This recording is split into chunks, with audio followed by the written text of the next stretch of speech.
right. Welcome. We are going to be doing a two-shot of Rosenwald, a an incursion made for Trophy Dark. All right. Um, so in general, Trophy Dark is a role-playing game about a group of doomed treasure hunters entering the haunted spaces of the world. And the game tells the story of the treasure hunters' physical and mental descent as they move deeper and deeper into the incursion. Their journey ultimately brings them to ancient ruins that hold the treasure they seek and the monstrous entities that dwell there. That's the concept. Aim. You will play treasure hunters motivated by a near impossible goal to seek out riches in the forgotten places of the world. You are not heroes, but entitled or desperate pillagers there to secure your wants and needs. The treasure hunters are doomed, and they probably won't achieve their goal. Instead, they are very likely to die by the end of the game, and watching how they go out is part of the fun. The tone of Trophy Dark is desperate and often tragic. You will likely encounter conflict or tension between treasure hunters, where players are encouraged to backstab and betray their companions in pursuit of their goal. And subject matter. This game will be R-rated. Your treasure hunters are risk-takers willing to make dangerous decisions. The game will likely be violent, terrifying, and include scenes of bodily horror and loss of self-control. Given that, we will definitely have safety tools in play, like the X card. So if there's anything distinctly objectionable or unfun, you definitely want to either make an X in the chat or do an X in the video and then just apprise us of what needs to be X carded. We won't ask why.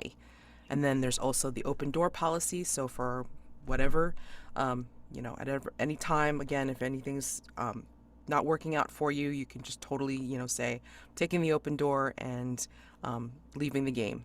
We won't ask why. Just let us know if you're coming back or just completely leaving the game. And then, of course, we have our lines and veils available in our character keeper. Lines that we will not roleplay at all, we will not include in our game. And then veils, things that we will mention, possibly touch upon, but we will not fully roleplay out. Okay, so that will fade to black on those. So in covering all of that, let's meet our players who will be portraying said doomed treasure hunters.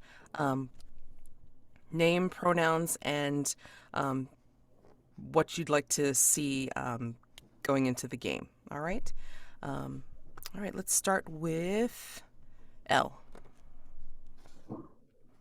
Oh gosh, I was not expecting you to do the first one. I'm Elle. My Sorry. pronouns are no problem. My pronouns are she, her.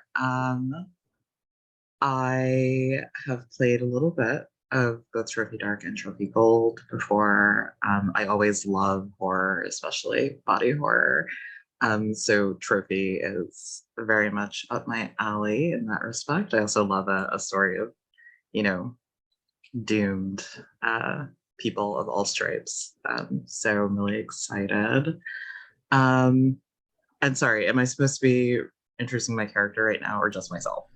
Just yourself, and then we'll get Okay, to the character perfect. just before we actually start the game. All right, let's go to Anne.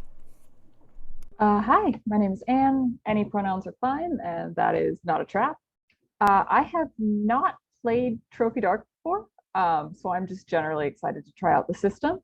And I like reading horror novels. I've gotten into horror movies lately, but I haven't really delved into horror RPGs unless you count for the Wood Bay, which like not quite, unless you're really like bad with dolls, maybe. But yeah, I'm just generally excited to be here. All right, let's go to Paul. You're on mute, or What about now? okay, you're good. All right. Hi everyone. I'm Paul. He, him.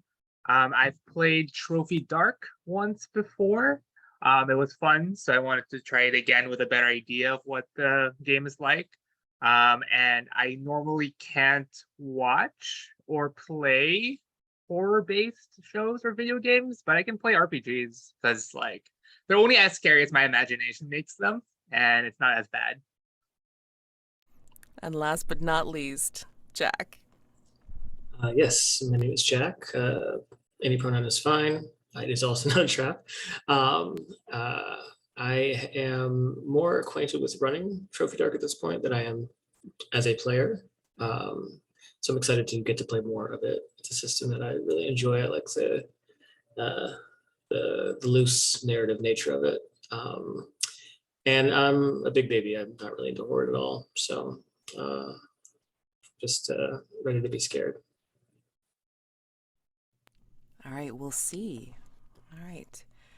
So before we get into the introduction of the characters themselves, there's always a little poem, usually for trophy games. And I'm just going to read the one that's included on this incursion, whose theme is Wonderland. In black forest, find white a rose. Seek ye the object of your greed, at risk of assuming death's repose, to claim a trophy of the lost. Forlorn wanderer, you'd best take heed, your base desires come with cost. Unless you keep the forest's creed, become a trophy of the lost. Be peaceful here in all you do, or else by sin your fate is signed. Only the virtuous through and through their desired trophy can safely find. But should your stars be twice aligned, and be your fortune with gold embossed, pay your debts to all mankind, and claim a trophy of the lost. With that, let's introduce our characters that will be going into this forest, which is awake, and not wanting the characters to be there. Let's start with Paul this time. All right, so I'm playing Baso, he, him. And Mads, do you want me just to go through just like occupation and background and stuff? Or what would you like me to say? You're muted, Mads. Yup. All right, so let's go through name, pronouns, your occupation, skills and background, if you'd like, and your rituals. We can go through your drive as we go through. Okay? Yep. All right, sounds good. And yeah, so same as Bajo, he, him. He is a naturalist who was previously a white rabbit. His skills are beasts, plants, silence, and running. And his ritual is burrow. He can move through the ground, and his drive is to become part of the swirling court. Bajo is kind of like a squat man, always has like a layer of dirt on him, but generally like a peaceful jovialness to him, I guess is how I would describe it. All right, let's go to Anne. Tell us about Orlen. All right, Orlen, pronouns he, they. Orlen is a ranger whose background is plagued farmer. Skills are beasts, hunting, traps, and corruption. The drive is to restore the lost glory of the Caligulus Grove. Ritual beast form. I'm going to be honest, I heard that poem and I was not planning on being peaceful during this game. So we'll see how that goes. Yeah, we're going full edgelord. Nice. No harm in that. Let's go to Jack. Please tell us about Bozoba. Bozoba. Bozoba, pronouns are he, him. He was a wizened haberdasher, but is currently a vessel. His skills are currently attraction, rituals, surrender, and madness. He has two rituals. One is called Topsy-Turvy, the other is Dazzle. And his drive is to find the mad prophet of the woods. And just as a brief physical description, he's pretty tall and lanky. It looks to be like dried leather stretched over a skeletal frame, and his clothes look rather haggard and slapdash, pieces of leather sewn to other fabrics and mottled hair. And finally, Elle, tell us about Mahera. Sure thing. So Mahera's pronouns are she, her.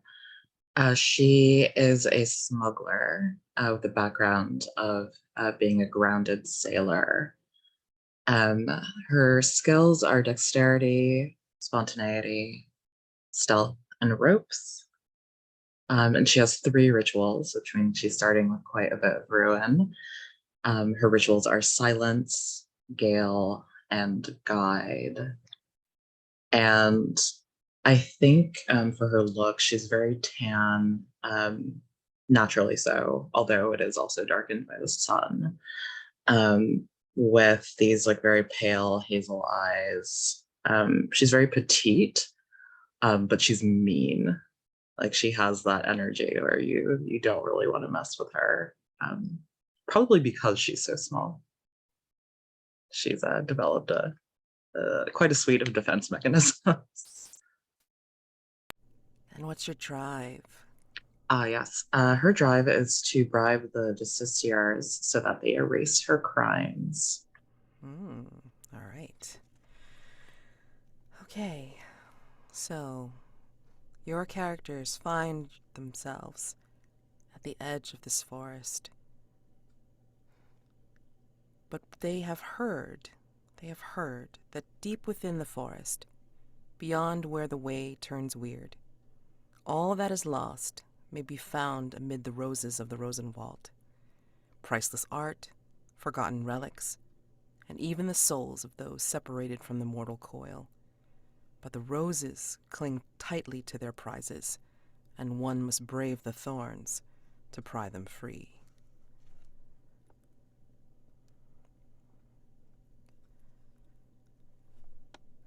There is no sudden transition, but at some point, you notice that wild roses have come to dominate the undergrowth. The absence of their thorny brambles mark out a path deeper into the wood. And you hear a woman's voice carried on the wind, punctuated with raucous laughter. You hear, "His nose is too long." And you hear echoing laughter after she laughs. "Being too poor to pay the toll." "Wearing an ugly shirt." And more laughter, and the list goes on.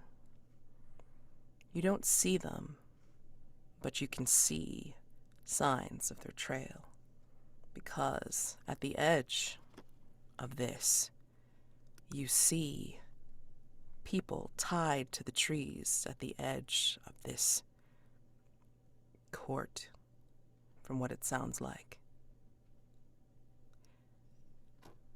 You see people that are dead, see people that look like they possibly could be alive, but not sure. Do you go and investigate the laughter, or do you go and see about these criminals that are possibly tied to the trees?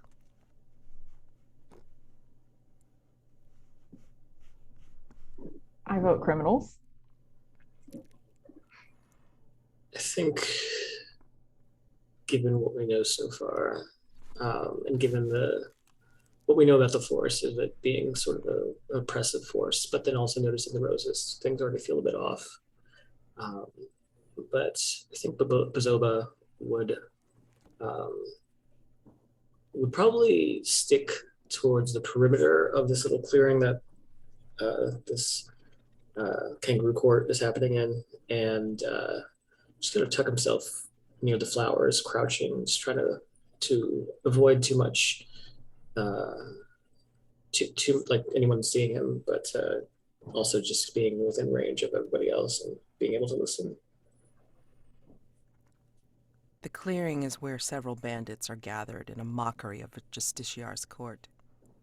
Presiding over the court is a woman that you see in a lavish but filthy red dress, perched on a crude wooden throne set atop an overturned wagon.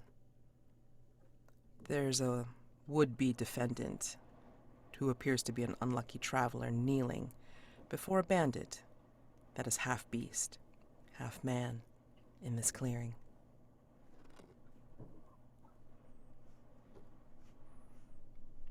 What is everyone else doing?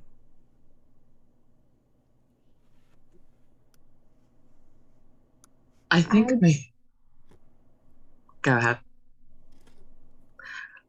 I think Mahera is curious about the laughter and about the quote-unquote court proceedings. So I think she sort of follows behind Bozoba through the brambles and the blooming roses. But I think she takes much less care to hide herself. I think even she'll kind of step out into the clearing with this smirk on her face. Oh yeah, and what else did he do? I'm curious. Before I address Mahera's outburst, let's find out what Orlen and Baso are doing. I want to see if I can get close to the prisoners. Mostly because I'm curious if they're tied up like with normal means or if there's some sort of like other creepy magic thing going on. If it's normal means, I'm going to stop worrying, but... They're tied up with ropes. Beautiful. All right, I'm going to hang out over there then. And I think Bajo is just curious about what's happening, so he will just like try to like casually be part of the audience of what's happening. He's kind of just like looking around, trying to like get the vibes of the room, and he's kind of just like hunched down in the crowd.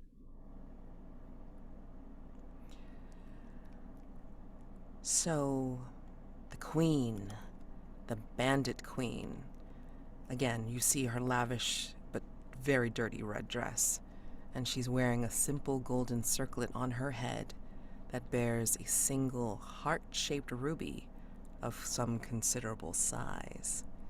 And she sees you, or she hears you call out, and she looks upon you with disdain but almost glee when you speak out.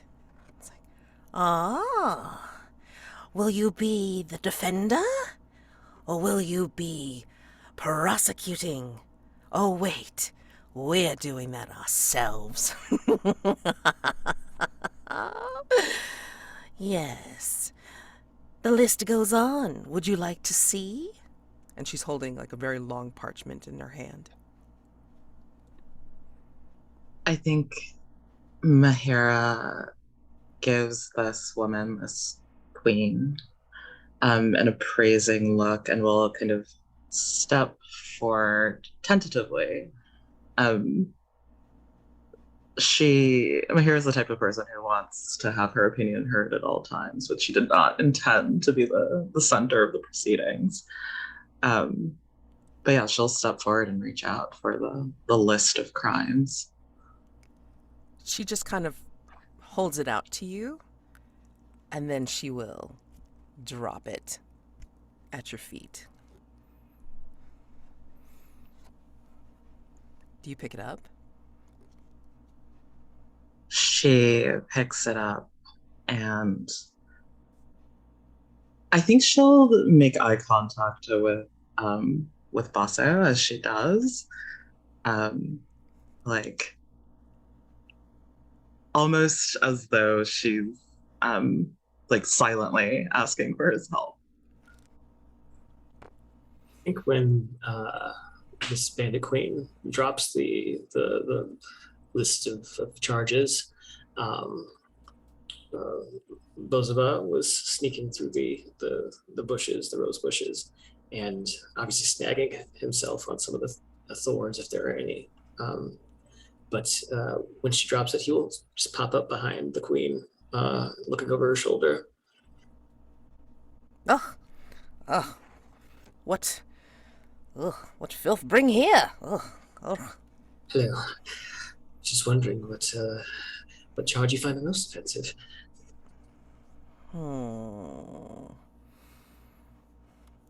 He be unlucky. He be just here, as you are. Would you like to defend, or would you like to join him? I could go either way. But you, madam, you have a fine head on your shoulders. And when he's saying this, he's looking at the circlet with the ruby inlaid with it. And she looks back at you and like almost tilts her head in the same manner as a mirror. And then she says, "So do you, but I'm not sure whether it remains on your neck or off it." I could go either way. Yes, it can. And Orlen, when you go to the prisoners, you notice that there's somebody there that you know. It's someone important to you. Oh. Are you waiting for me to fill this in, or? Farmer buddy, fellow traveling partner. Yeah, someone important to Right. you. Do they look alive? They're barely alive right now. Gonna do something stupid. I'm gonna try to get them down. How will you do that? Can I assume that I have a knife of some sort on me? Sure. Can I just cut them down? That seems like... you know what? I'm good with traps. I feel like I could probably untie them, undo it. Sure. Let's go ahead and do a risk roll, because then now you're going to be getting the possible attention of the other bandits as they're doing this kangaroo court in the center of the clearing. So, for Trophy Dark, when you are risking or doing something that could call on some attention, you get a light die for your occupation, background, skills, anything that can be applicable to the action. And then you would get a dark die if there's a risk to body and or mind. So you would get that dark die. Yeah. And then let's find out first what could possibly go wrong. And again, my saying would be, you get the attention of the Yeah. bandits. I'm the new They would drag defendant. you in. Yes. You would also be a defendant, sure. Anybody else have any ideas? What else could go wrong? I think that, given the madness of this court, that the person that you tie down, this person that you know, is somehow in on this, and they turn coat on you and try to kind of switch places with you, so to speak. It's fair. Anyone All right. else? Now, wait. Basically, go ahead. Oh, I'm sorry. No, go ahead. No, I was going to explain, like, the devil's bargain, but if you had something for going wrong, then you can go ahead and put that through. Actually, I'll save mine for the devil's bargain. Okay. All right. So, to get another light die to roll on, you would have you would choose what would be known as a devil's bargain to get that second light die. And devil's bargains are what happens no matter what.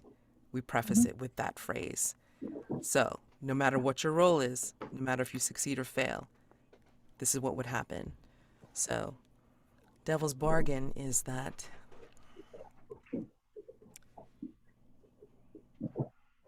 no matter what, you will be marked by this person. So, for good or for ill, this person may try to stick with you all through this journey in the forest. And mind you, you don't have to take a devil's bargain. It's only if you want to have that extra light die. But again, let's hear what the choices are. Sure, why not? So right now I've got probably one light die for skills with traps, one dark die for risk. Right. So I like my odds if I take it. What does anybody else have a devil's bargain they want to offer? No matter what, there's something in the tree. Like something else? Mm-hmm. I like that. Anyone else? No matter what, this former acquaintance of yours has gone mad, and they whisper something horrifying in your ear as you take them down.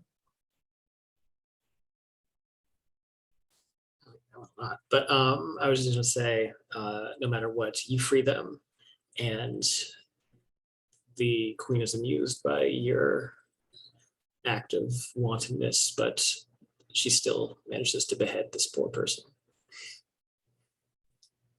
It's just that you don't get beheaded as well. Am I saying yes to one of these, or is it like I take the devil's bargain and all of this happens? No, you You would just pick one if you want to. one. Yeah. I like there's something in the tree. Okay. Alrighty. So Into it. on the dice roller, I hope everybody had it open. I forgot to make sure. Yes. Okay. Go ahead and hit risk, and then you would tell it 2 for light and then 1 for dark. All right. Roll to 4 dark. Higher than your ruin goes up by 1. I believe that is the case, correct? Yep. So you go up to 3 ruin. Yep. All right. So, yes, the complication, of course, is that something is in the tree. There is a particular snake that lives in this forest among the roses. And as you're cutting your friend down, or your acquaintance, however that may be, the snake will come down and wrap itself around your wrist and look at you, contemplating whether it wants to strike.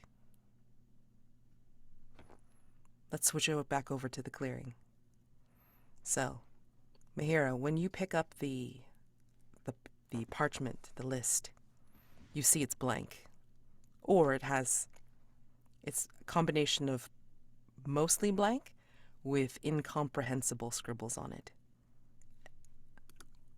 They see your confused face, and they all laugh. I think as they are laughing, that's when Bajo comes up to Mahera and is just like, "Yeah, I saw. You made icon. Is it what? Do you need something?" This man might be valuable if he knows a safe path into the forest, or if he has money. And she sort of looks down at him. Maybe we defend him, take him with us. But all these people want to kill him. If we stop that, do you think they'll kill us? A lot of people have wanted me dead for a long time. Still standing. Bozoba looks to the queen again. Will you kill us if we defend this man? What say you, boys? Should we let them defend these criminals? And she looks excitedly at the crowd of bandits. I would say, like in this clearing, that you see at least five faces around. And they are looking in the firelight. There's like a small fire nearby. They are all looking sinister, with their shadows dancing behind them. And the queen is looking expectant and about ready to pounce. On whom? Not sure yet. But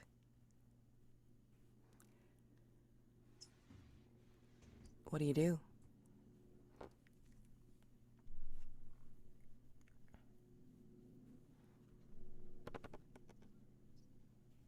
Does it look like, so is she just calling out the executioner, or is she also the executioner? She is not the executioner herself.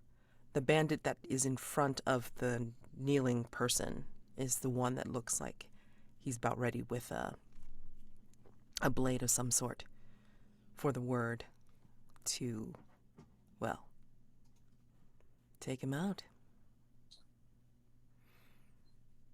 Who's to say that you wouldn't suffer the same fate? Let's see. Shall we judge them, boys? Oh no, that's not my fate. This isn't my fate. My fate is deeper than what you say. I don't want to get in the way of anyone's fun, so if you guys really want to, then I mean, that's fine, I guess. And he's just like looking at all their weapons and stuff. It's like, yep, that's fine, probably. And he's like, then he looks at Mahera to see like if she gonna like fully go through with this, or like are we just gonna like go? I think you see when you lock eyes with Mahera that she is formulating a new plan, which is usually a terrible thing to discover. Mm-hmm. And I think as this exchange has been happening with the queen, Mahera, she has this like rope that's woven with all sorts of like colorful ribbons that's wrapped around her waist. And we see that she is like very dexterously and like with great precision, like unraveling it in like an almost kind of ritualistic movement of her fingers. And I think she wants to cast Gale, which conjures a mighty wind. Okay. In order to disrupt these proceedings so that we may grab this man and run with the wind, hopefully. Okay. Before you, well, let's see. Let's do the roll first, and then I want to go over to Orlen. Okay. So, light for your dexterity, for the I guess the forming of the ritual, and then dark for risking mind and body. And then, what could go wrong? I would say that your ritual doesn't go off as planned, and you just annoy rather than distract and scatter these bandits. I think it's that your ritual goes off too well, and you end up scattering everybody, separating the four of us. I was just gonna say you get separated from us, but yeah, 4 of us also works. 5 of us, because I have a buddy now. And then, devil's bargain. No matter what. If anybody has a no matter what, please go ahead and put it down. I'm just going to think about this for a sec. No matter what, the executioner is after you.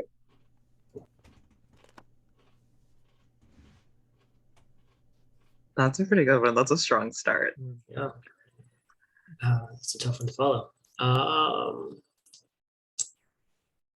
No matter what, you manage to create a gust of wind that blows this courtroom, just kind of spreading them apart. But it also opens up, say that it opens up something in the atmosphere and the environment that you weren't expecting. Maybe it's an elemental change or a creature of some kind, but it's nothing that you intended to happen or summon. Along the same lines, no matter what, your magic reveals the true form of the Bandit Queen. Oh man. Oh gosh, I think I have to go with the true form of the Bandit Queen because now I want to know what it is. Yeah, I'll take Paul's. Okay, so risk 2-1. Okay. Oh gosh. Higher than your ruin, yes. And it goes up by 1. That puts you at a lovely 5. I was wondering who was going to beat Amanda's record, but okay. Everything's going to plan. It's okay. All right, great. This is awesome. Just so you know, Anne, speaking out of character, 5 means that you're on the knife's edge of getting completely lost into the forest. So we'll have her do the reduction roll in a second. Let me go back to you. Go back to Orlen. Oh my gosh. Okay, so back to Orlen before the gale kicks up or what have you. You're staring at this snake that's on your arm, and it's contemplating you to see if it wants to bite. Your farmer acquaintance is looking very pale and barely breathing, and you've released him from the tree, and he gasps out before he goes completely unconscious. He murmurs something, and if you get a little bit closer, he says, "Best not be spilling blood on the forest floor. Forest don't like it. Don't do it." And then he goes completely unconscious. And in the meantime, the snake looks at you and then takes a bite into your upper arm. But you don't notice anything at first. You don't feel any kind of poison or any kind of weird effect from this bite. Except for a weird prickling. A weird prickling in your arm. And then the snake slithers off your arm and then goes back up into the tree. All right, let's deal with the gale. So, what does this look like, Mahera, when you do the gale ritual? I think that at first it's just a breeze, like almost imperceptible, except for the way that it runs through Mahera's hair. And then there's a howling that sounds at first far away, but rapidly sort of encroaches upon this clearing. And it becomes clear very quickly that the howling is this powerful, like almost freight train of a gust of wind that I think first hits the throne of the Bandit Queen, perhaps knocking her out of it, and sort of swirls around the clearing in this like absolute chaos. It's almost impossible to walk or run against the wind. You sort of have to move with it, and that's scatters the bandits, but perhaps scatters us as well. The bandits are all yelling and screaming and forced out of their positions The one bandit that looked like he was ready with a knife to chop off the traveler's head, he has been pushed back and out into the forest. The others scatter as well through the trees.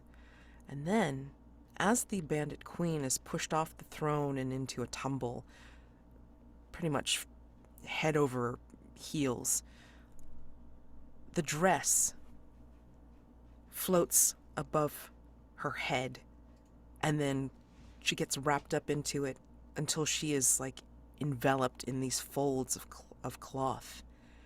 And then when she finally comes back into a crouch, and underneath the flowing skirts of the dress,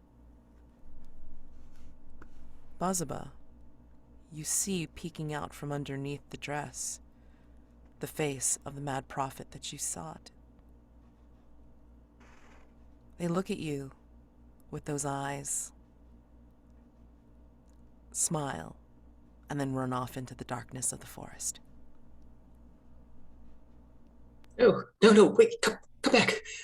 Oh. You hear the laughter. Bother. Did they leave behind the circlet, or were they still wearing it? The circlet is not there. I mean, they weren't wearing it. Oh. Might be around. Yeah, I'd like to at least look around for my trouble. I'm gonna say you find it. But when you look at it harder, the gold is not gold. It is not what glitters. The ruby is not necessarily a ruby. It looks like it's glass, but with a perfect drop of blood in the center of it. He smiles at it, and breathes on the surface of the ruby, and then like rubs it against the lapel of his jacket. Looking at it a little bit more, just tucks it up into like a pocket in his jacket on the inside, and just pats it contently, and then scampers off towards Orlen and Baso and the others. Did anyone see where he went?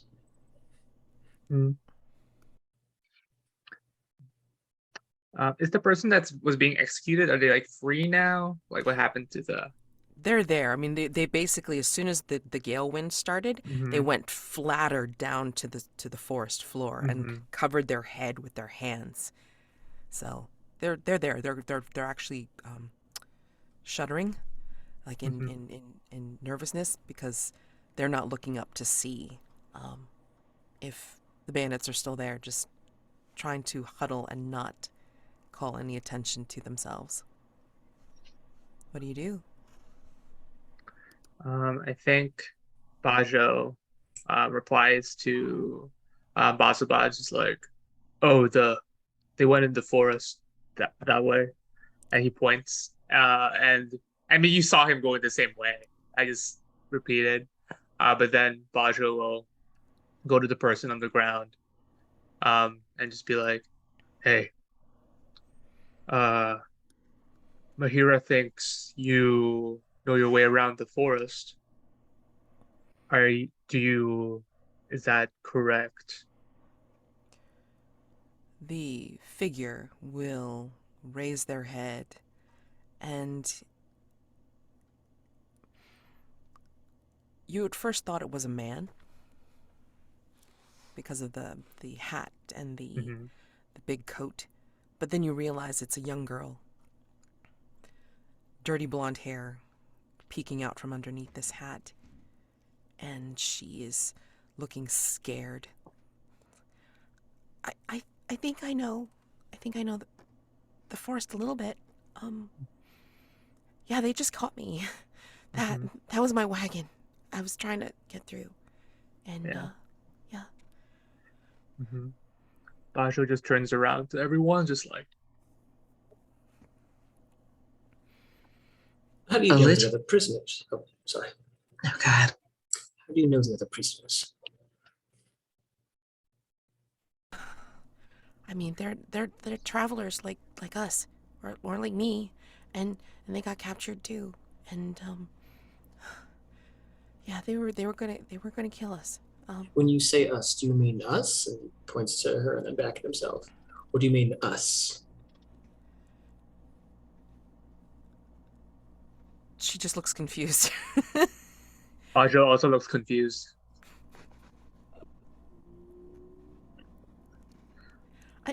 I'm not sure what you're referring to, sir. I just know that I wanted to come in here and respect the god of the roses. Do you know of him? No, He's how is here. he?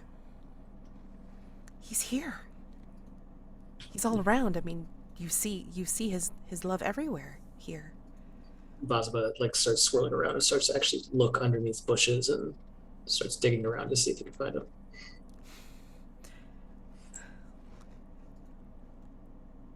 There's a place of worship deeper in the forest.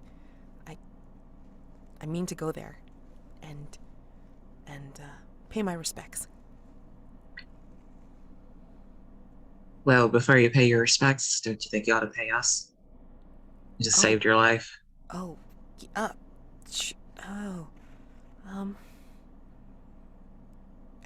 I don't have much. Oh, we'll take whatever you got. Okay. She goes over to the wagon. What's your So, name? Elise, We'll take that. you Your name is ours now. Oh, You have to pick a different one now. You can't call yourself Elise. Hello, I am Elise now. It's ours Yeah, now. see? And we'll share it. We pass it back and forth to each other. It'll be great. Yeah. what name can I use? Orlen, what name can she use?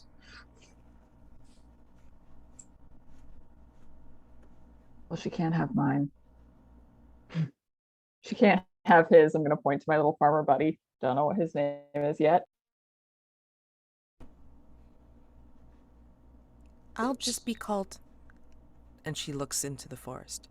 I'll just be called Rabbit. How about that? Is that okay? It's agreeable. I at least think that's fine. And she nods, and she goes over to the wagon. She reaches underneath to a spot that she can actually get underneath it because it's a big, heavy wagon. And she finds a pouch. I have these.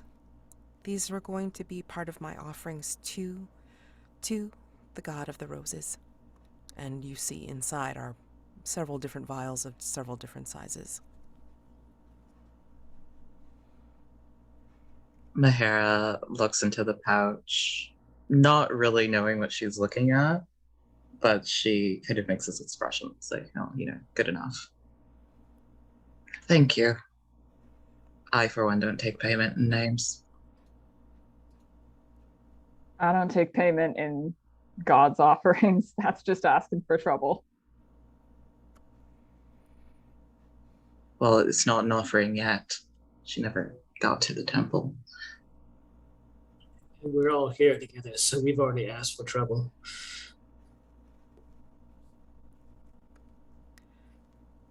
She basically will look at you all and nod and say, well, deeper in the forest, there have been things that have been lost, and then we can call them found once we get there.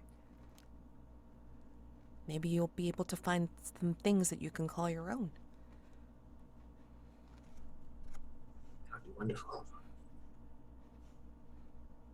And so, Can I tap my farmer buddy and see if he wants to come? you can tap your farmer buddy, but he's unconscious. I mean, whenever he got captured, he was basically put into captivity with no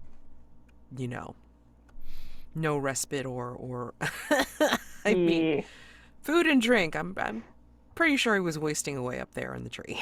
It's fair. So, Just gonna stick him under the wagon with some food and water then. yeah.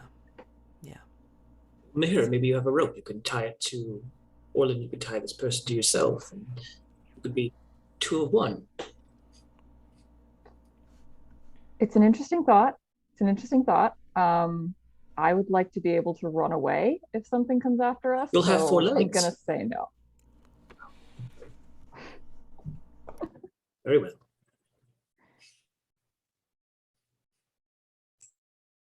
We could borrow the rabbit's wagon.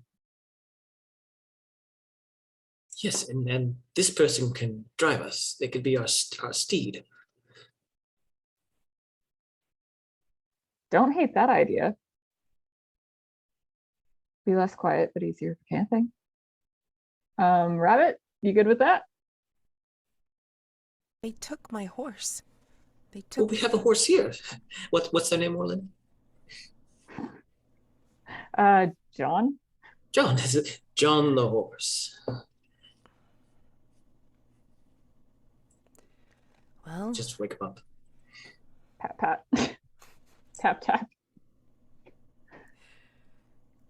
So, really, you're going to use Are we gonna hitch a dying guy to the wagon in the hopes that he'll drag us around? Bozoba's fine with this. Yeah, I like the idea that we attempt it and then we like it's really quickly that we're like he can't pull us all out. Actually, Yeah. We know what we'd have to do with a lame horse. We do have to put him down. don't think it's a good idea. Rabbit pipes up.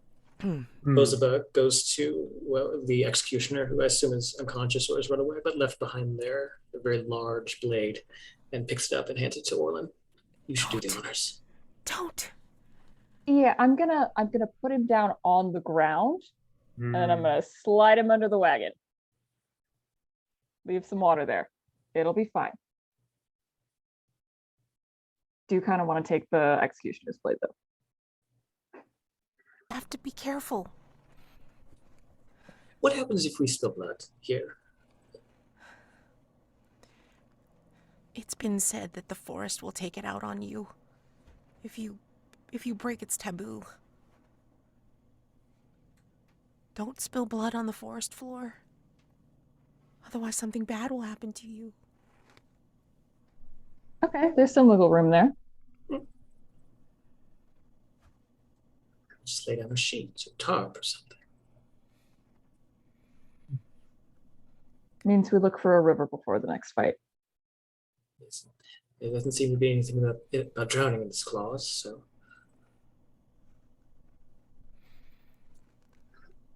I'm getting ahead of myself. And For Any sake of other- kind- Go ahead. Any The other? first- Oh, sorry. I'm gonna mute myself. Don't worry about me.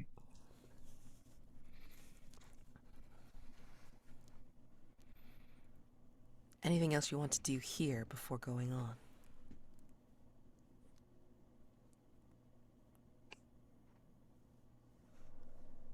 Are we using the wagon to get out, or just go on foot? Okay.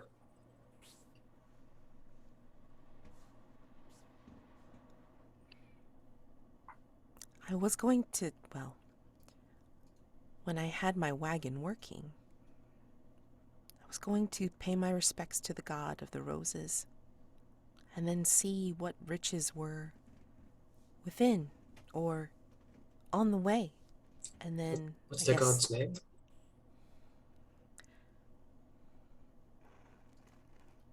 Valderos. Interesting.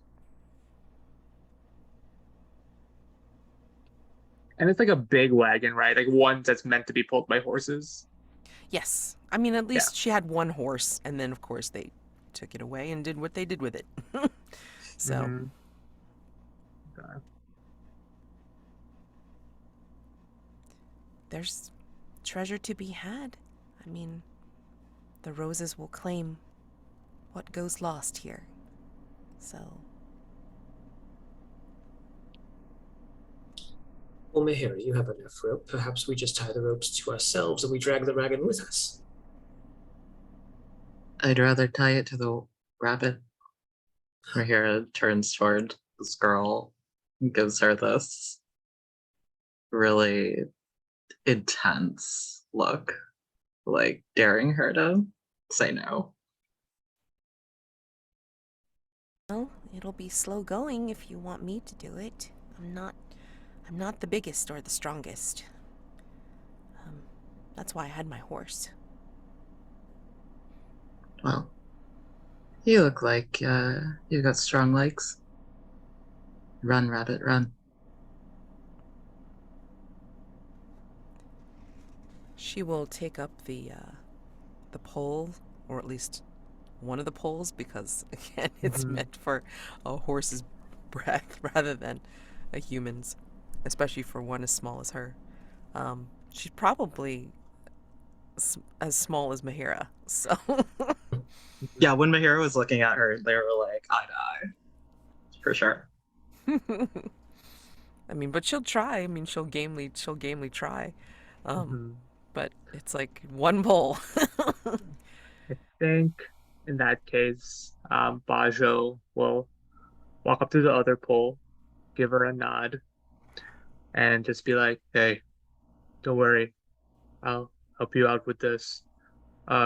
Just make sure that if anything comes, because I'm helping, you make sure Bajo gets away, okay?"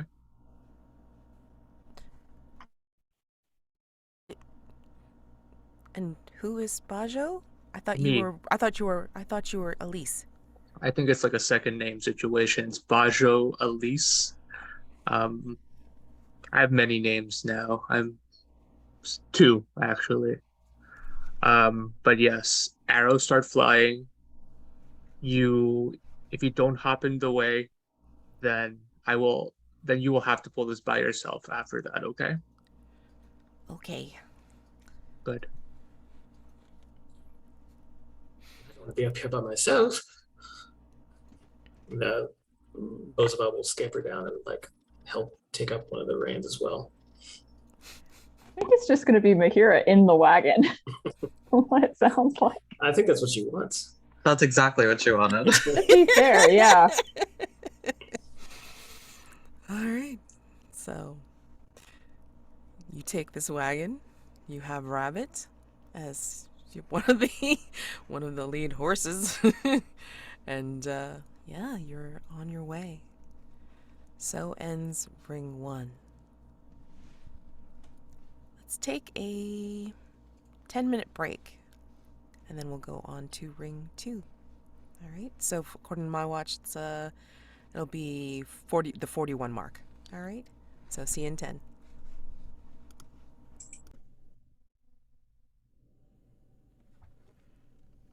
And now we enter ring 2. So, as you're going through the forest, and the roses are profuse along the path, you start seeing around you thousands of milk-white cocoons hanging from the canopy on streamers of silk. And Rabbit's trudging along with one of the poles of the cart, and Bajo is next to her with the other pole. Orlen, I guess you are in the cart, or you're walking alongside? I'm walking. Okay. Bozoba, what are you doing?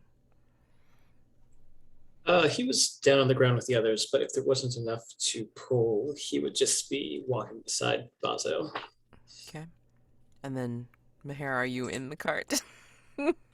She is in the cart, barking out instructions, which may or may not be being followed, as though she is the queen. Gotcha. As you're walking along and thinking about why you are here. Why are you here?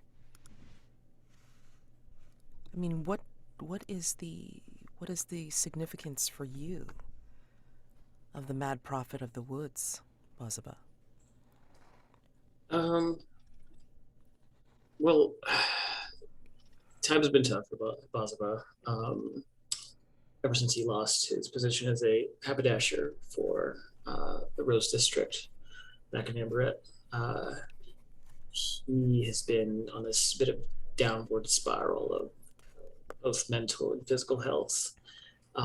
And he's come to believe, whether or not it's true or not, that this prophet of folklore that he's heard will somehow be able to cure him of whatever kind of madness he's come under, whatever kind of ailment he's kind of succumbing to physically.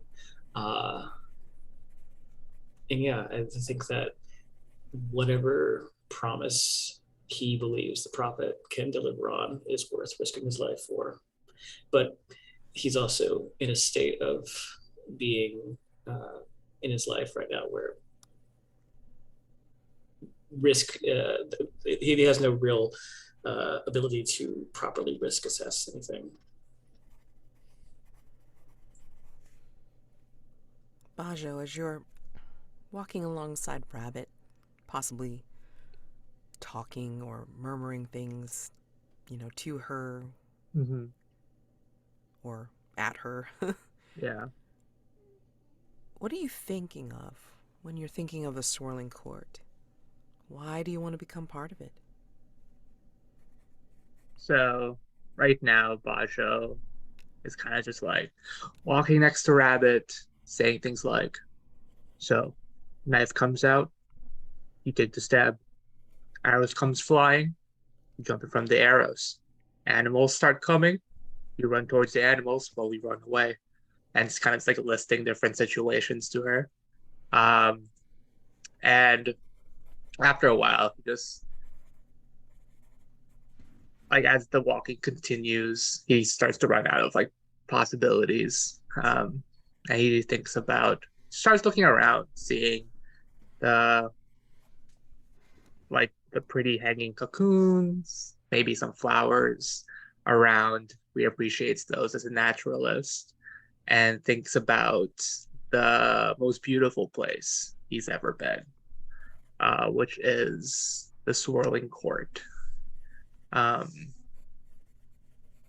think he was able to stay there for a time that felt too short and lost it for whatever reason, and has just been going to different parts of the forest ever since to find it.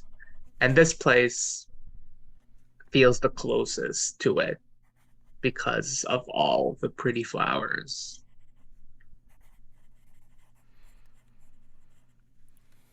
Orlen, does Rosenwald remind you in any way of the Caligulous Grove?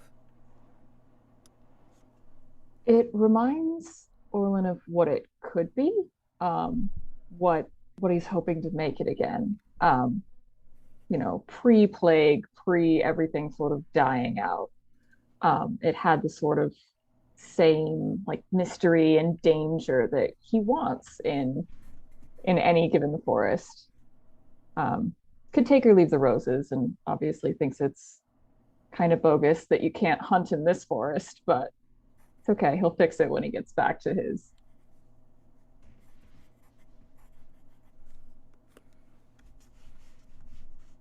I'm sure you can hunt. It's just have to be very careful of how you do so. And Mahera, as you're barking orders from the cart and thinking about, well, what you might have left behind, what crimes did you commit?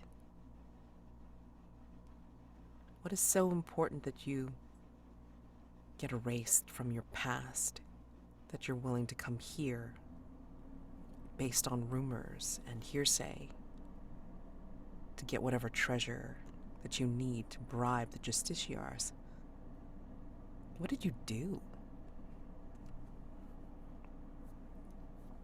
I think we flash back to a long series of crimes. I think we see Mahera with a jagged blade against someone's neck, not unlike the executioner in the clearing.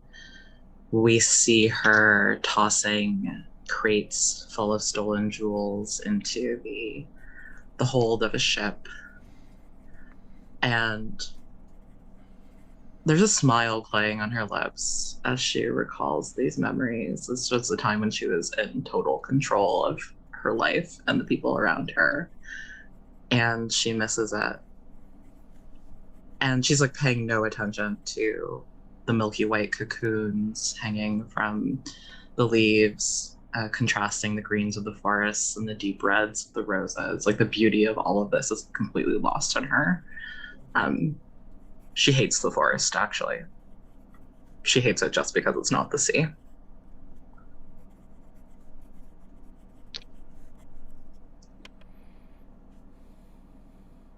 I hope the treasure you find is worth the wait and the effort. So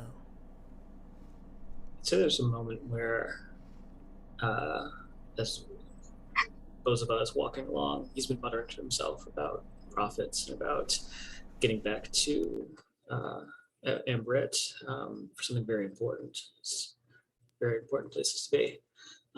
But his conversation to himself gets cut off as he starts to see the cocoons in the trees. Oh, they're like little stars, aren't they? He starts to kind of pet them and stroke them with his fingertips, which are like blistered and hang-nailed and blackened nails just dancing across the surface of these chrysalises. Okay, we touch space.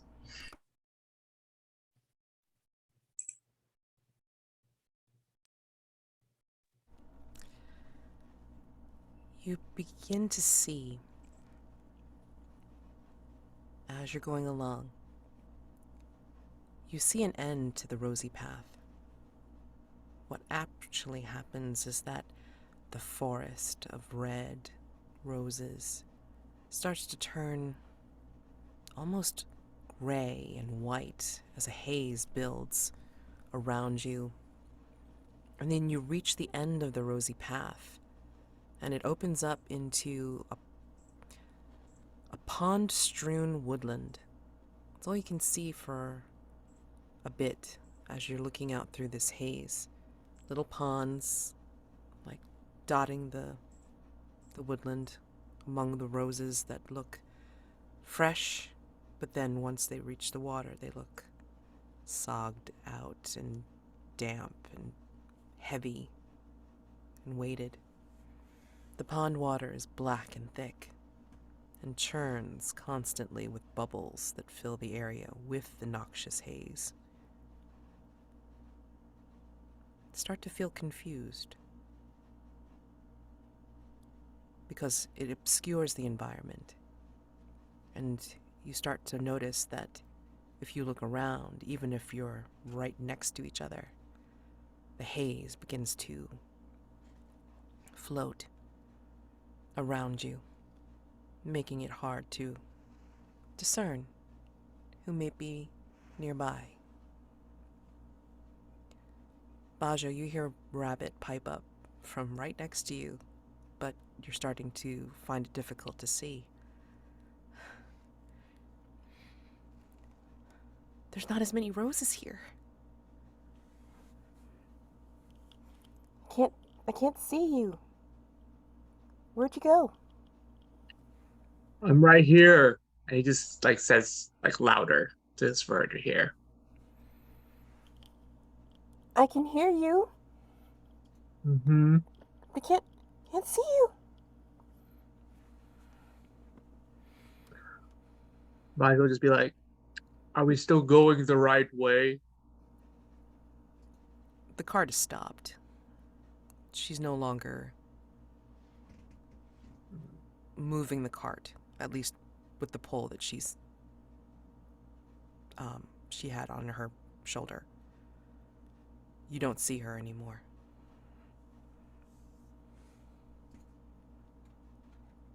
Bajo will just be like, the girl's gone. Oh no, poor rabbit. What do we think happened to her? You Oh hear from no. further away. I'm here. Just have to get past the ponds. That's the what? What do you have to get past? In response to your question, there's a distinct burbling burp from one of the ponds nearby. Burp. Burp, burp.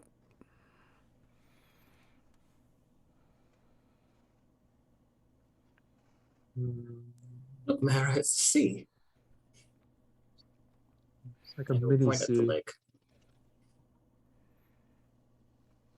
They're little ones. They're like as if a strange rain had fallen, and then you see this water in different pockets, different sized pockets in this woodland. So You said it's opaque? black and thick looking.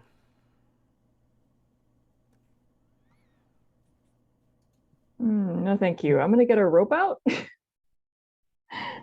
If anybody wants to get on a rope line to try to get through it without getting lost, great. Is it so? It's like a big pond, or is it a lot of No. tiny pods? Little tiny ponds. Yeah. Mahera, look at all these tiny little oceans. You could be pirate queen of all of them. And that doesn't look like any water I've ever seen. Not any water I want to get to know either. Mahera, if you're in the cart and you're surveying this scene, you start seeing in the haze faces you might remember as the people whose throats you might have slit long ago. Bozoba, you see in the distance, beyond some of these ponds, you see the eyes of the Mad Prophet staring out at you. Baso, do you remember some people from the Swirling Court? They remember you. They're gesturing to you from the haze. And Orlen, did you know anybody that you miss from when you had your farm?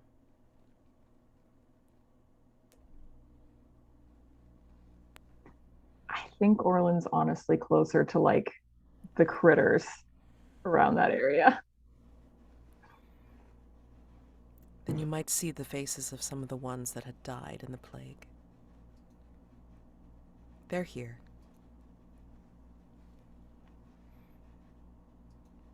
What do you do? I am happy to lead the way.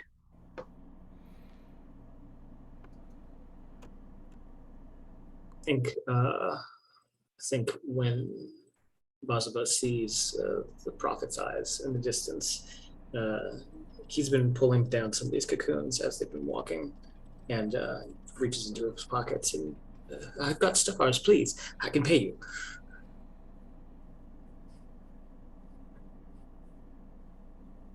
You see a smile appear on the Mad Prophet's face, and the smile begins to grow and grow until it goes from ear to ear at your offering, and then disappears into the haze. But I thought this would be enough. Do you need more? Do you think it needs more? And puts them back into his pocket and just starts to reach around to see if he can find any other kind of like baubles or any more of those cocoons that he can kind of scoop up. And it's all very manic and obsessive.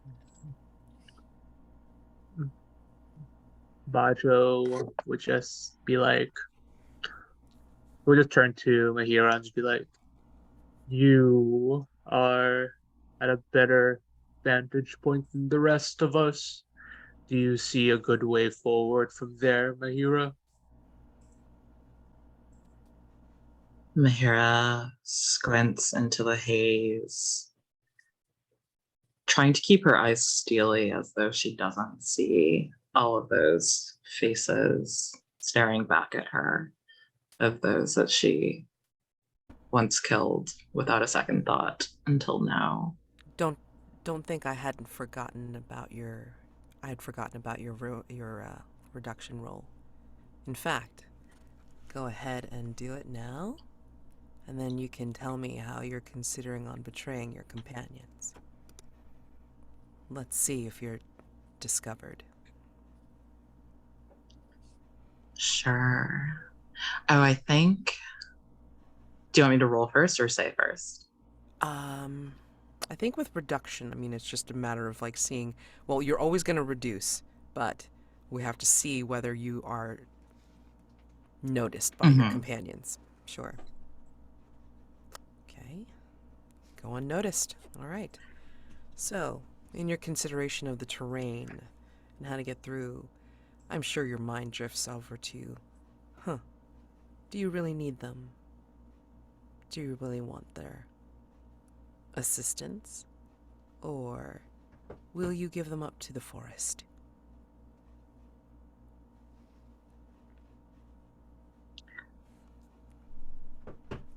I think she looks at Baso and all of the kind of strength that the physical strength that he has that she lacks. And even though she doesn't want to need anyone, she knows that she needs Baso at very least. And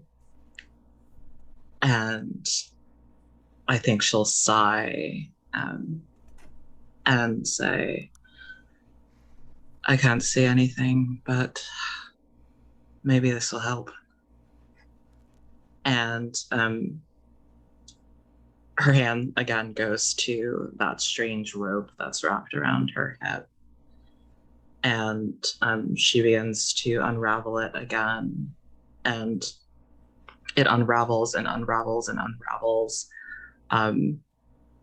to an almost impossible length. Like the same length of rope is around her waist, but she's pulling what look like yards and yards of string out. And she's going to cast Guide. Okay. To see if she can help find a way forward. Okay. So, let's see. Well, ropes for your light die, for your skill of ropes. And then dark die. Gonna say... Well, ritual. Definitely you get the dark die for the ritual. Okay? And then, let's see. Let's first figure out what could go wrong here for your for rolling for guide. So I think what could go wrong is you cast this guiding rope out and you follow it. You lead us with it. But as we continue to pass through the haze, we just realize that we're going in a circle. And the intent, because you did the reduction already, is this to like lead us somewhere good or somewhere bad? Out of curiosity. She's actually trying to lead us to somewhere good. Yeah. Okay. Then something that can go wrong is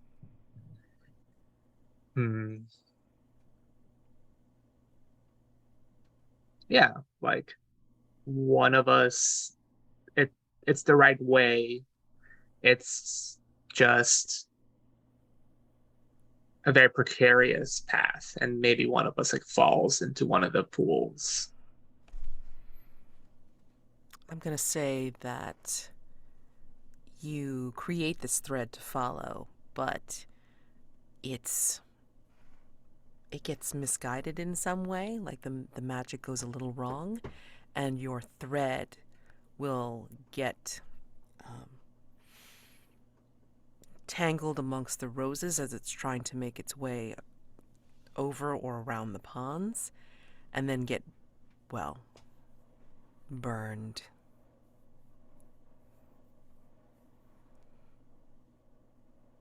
Oh, Also a decent possibility that since Rabbit isn't with us anymore, it doesn't catch Rabbit.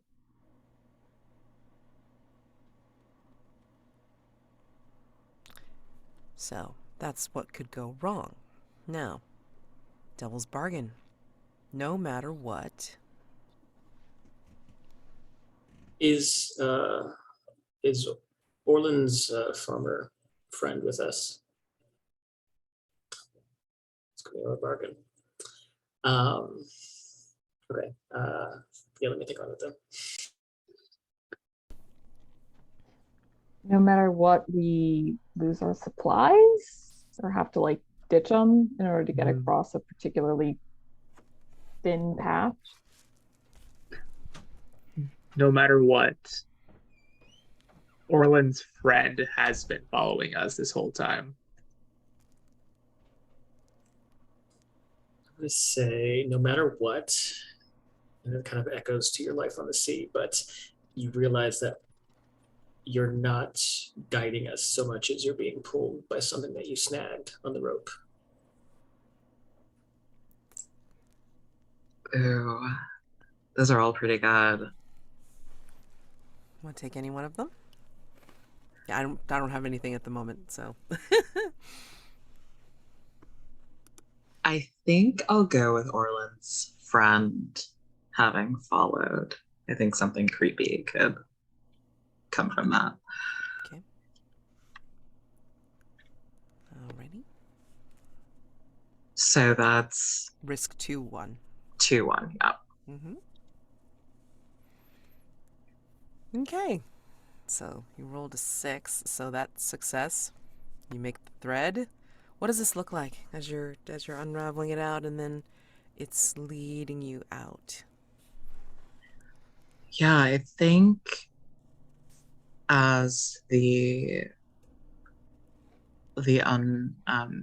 frayed rope lengthens and lengthens, we see Mahera close her eyes, and very, very faintly, she's singing what has the cadence and melody of like a sea shanty. This is, old sailors' magic. And at a certain point, she's not pulling the frayed rope anymore. It's sort of pulling itself, and almost like kind of snakes down the wagon onto the soil, and it seems to know to avoid the black pools, and sort of disappears into the haze, then begins to glow faintly, this kind of beautiful red that mirrors the roses, so we can follow it. Okay. So, as you dive deeper into the forest, following this thread, the haze starts to thin out and then starts to, almost like a dense fog, it starts to lower and then hang out close to the ground so you can't quite see it, and it doesn't go away. Okay? So, you follow the thread, and you make your way into what looks like an old and decrepit town square.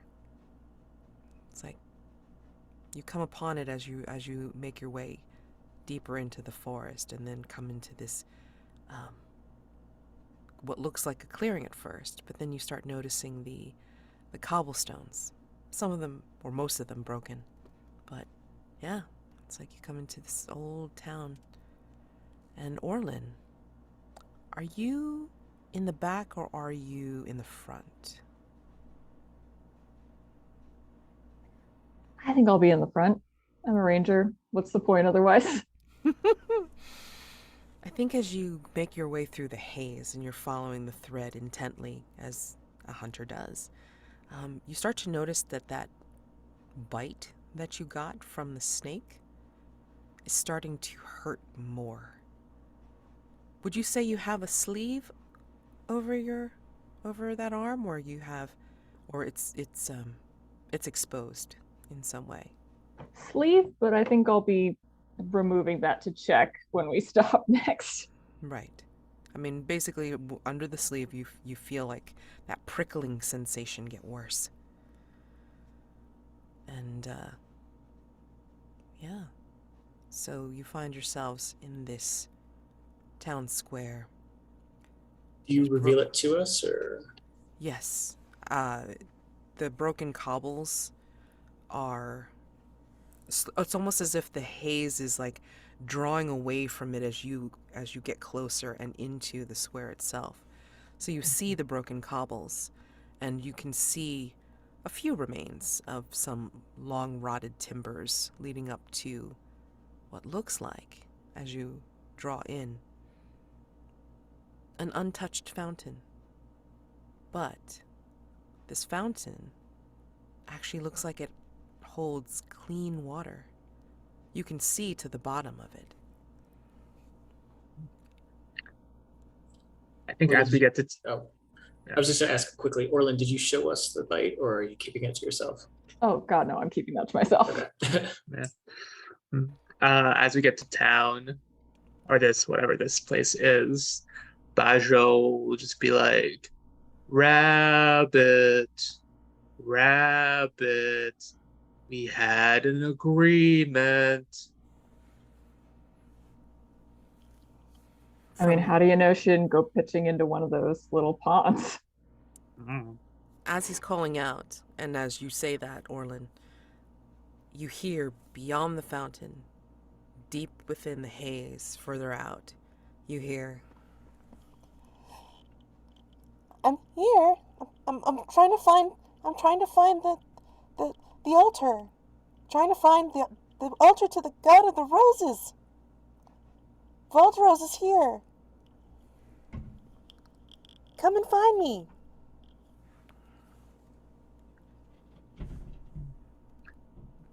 Basil will just turn to the rest of them and just be like, we know she's bad, right? We all kind of get that idea here. Rabbit's bad.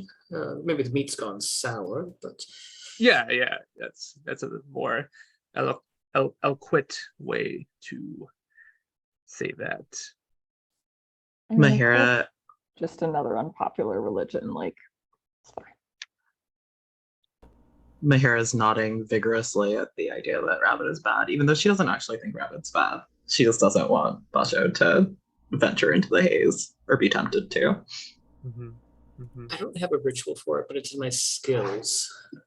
Would I be able to try and use my skill as a vessel to attract things? Could I try and attract either Rabbit herself or something that can help us find Rabbit? Interesting.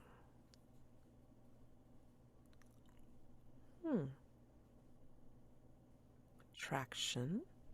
So that definitely is your light die. Dark die, I think you're going to be risking your mind in this case. So I'll give you the dark die for that.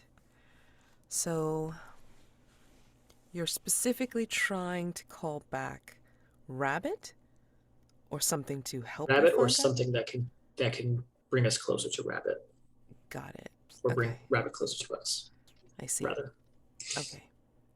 I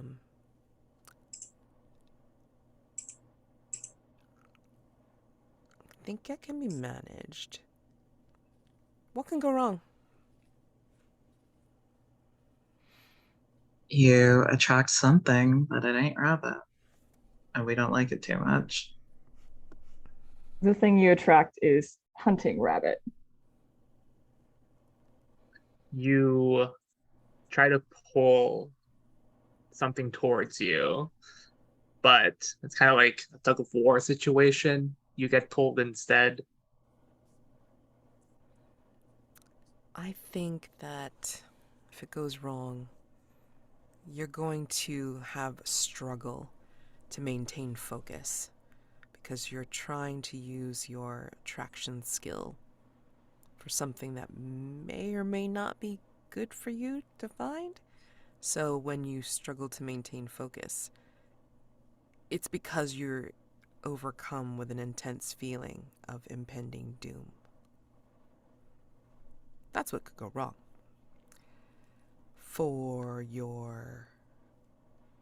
Let's talk about Devil's Bargain. No matter what.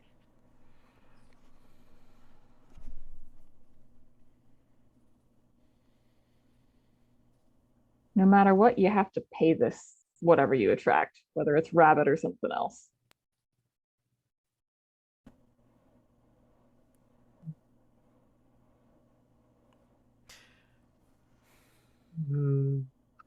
No matter what, just yeah, I'll do a playoff of Mahera's. What could go wrong? No matter what, rabbit is being hunted.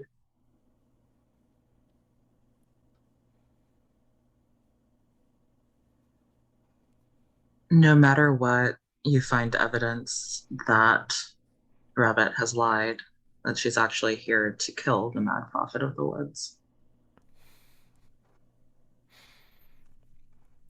I think no matter what,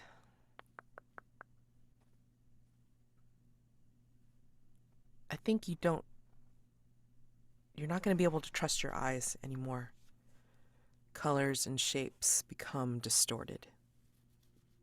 Whether because of this haze or because of what you're trying to do with your skill, it's like you can't quite trust what you see anymore. That's my Devil's Bargain. I'm going to go with evidence that Rabbit is not what she seems, and that she's actually an agent provocateur, or someone who's trying to disrupt our hunt, and trying to kill that prophet.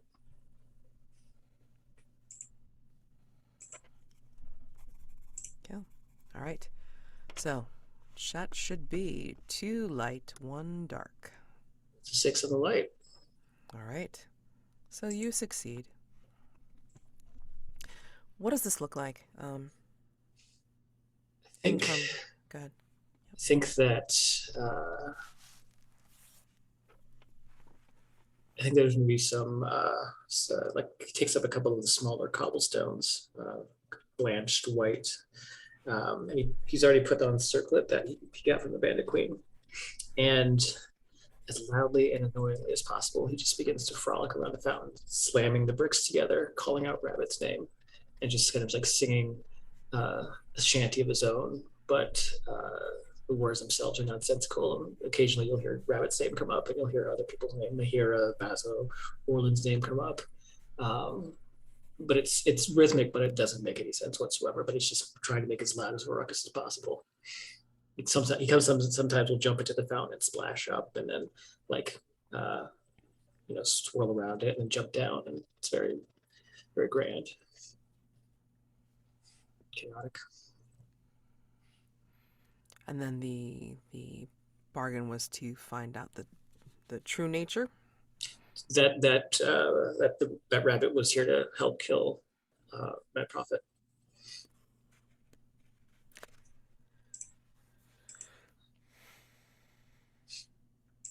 I think that when you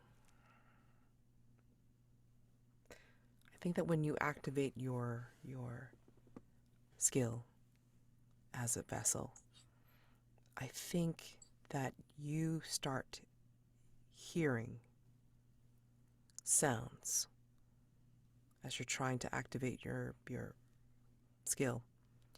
And you notice a particular chant or melody that is emanating from the bag that Mahera had gotten from Rabbit.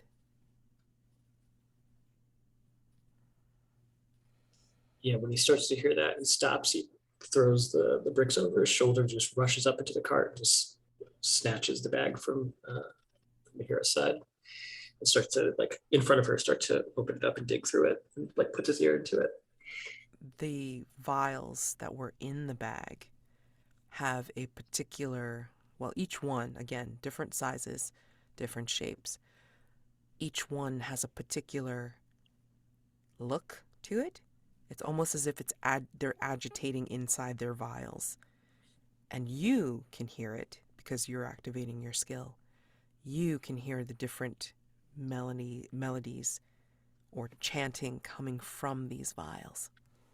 I think too, then when he starts to hear, like, it sounds like they're muffled. And so Yeah. he knows that each vial contains a word. And then he starts to just open them up and drink them one by one, hitting shots until he creates a sentence in his head. What is the sentence? The rabbit is a wolf. The cat is in danger. Kill the wolf.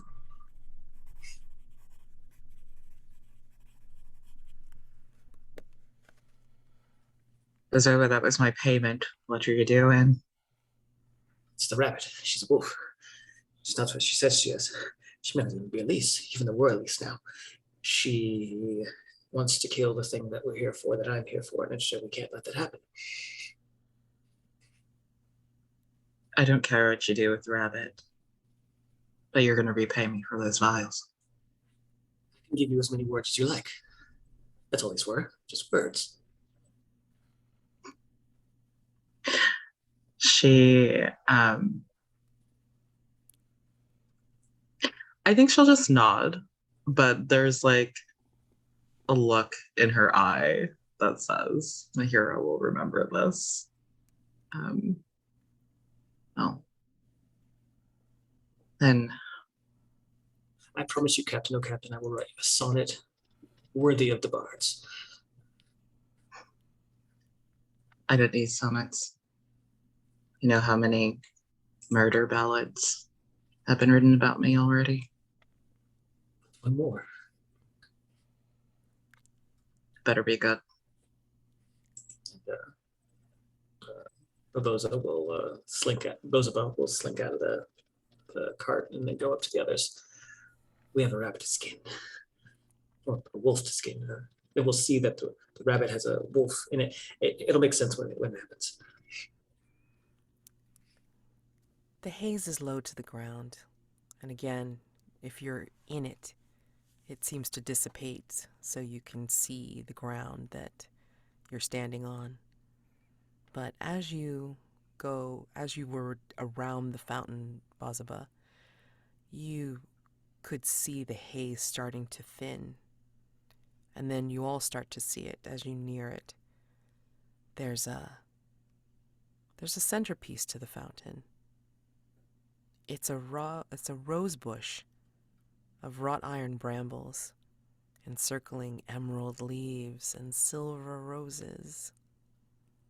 A ray of light breaks through the canopy to strike a larger rose at the top of this bush, making it shine a resplendent silver white.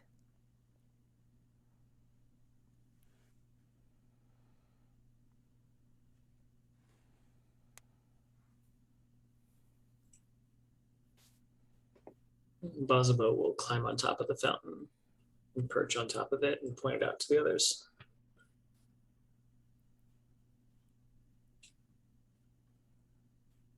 And the rose is just like on a bush, like a. The bush itself is made of wrought iron brambles. How sharp does that look? Pretty sharp. I think when Baso sees the rose, he'll just be like, "Ooh," and start like walking to it with like sparkles in his eyes, and like kind of like doesn't touch the the tip of the thorn, but like kind of like wiggles the brambles to see like just how like hard they are, like how much damage they could do. Pretty good pretty good damage. I mean, they're not flexible. It's like it's definitely made of iron. The roses themselves are again made of silver, and the leaves are little emeralds. Does it look pull downable? Like, could we like shh, shh, or do we have to climb through the brambles? I'm gonna say that it's a raised kind of centerpiece. So the fountain is big enough that obviously Bozoba was able to splash around and frolic around. So it's, I mean, like one of those big ornate statue fountains that you would see in Europe, where I mean, it's a wide bowl, and it's like you see the big pedestal, and then the rose bush of iron and emerald and silver.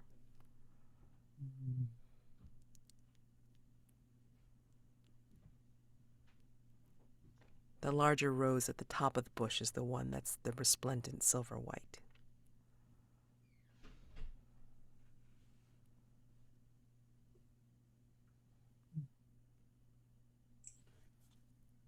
What the hell?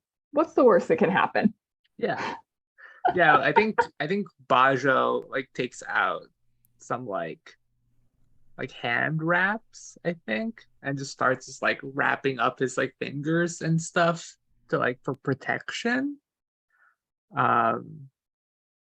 And just like gauging like how long it's gonna take like to like try to climb up there.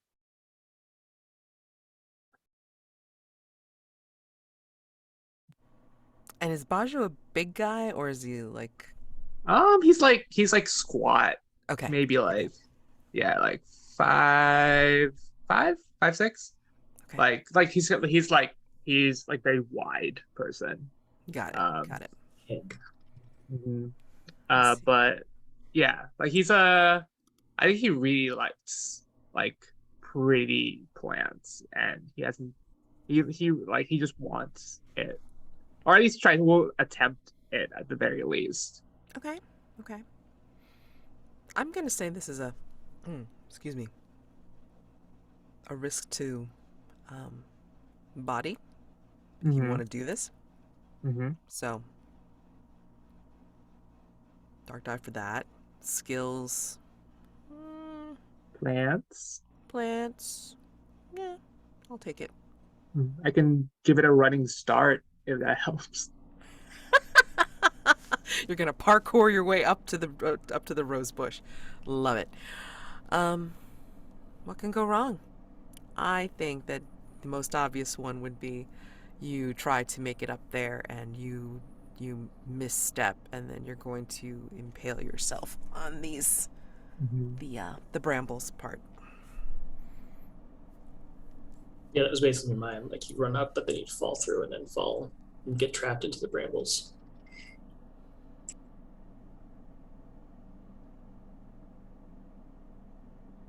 Yeah, I think that's basically mine as well.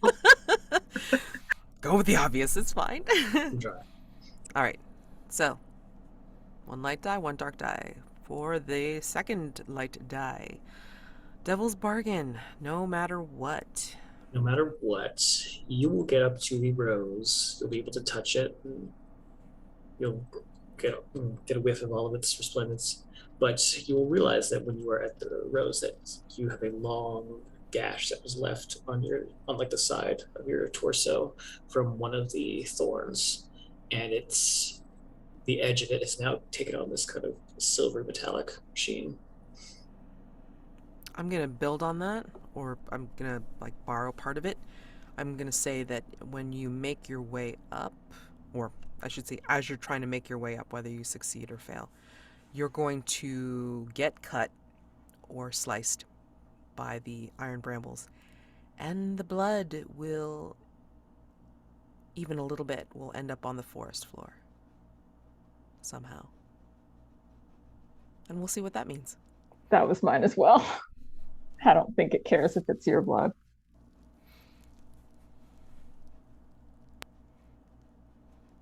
No matter what, as you near the rose, it gives off an intoxicating scent that proves hallucinatory.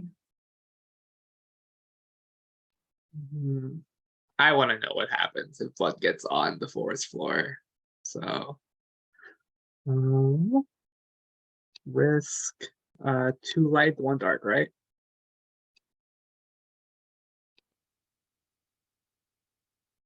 Ooh.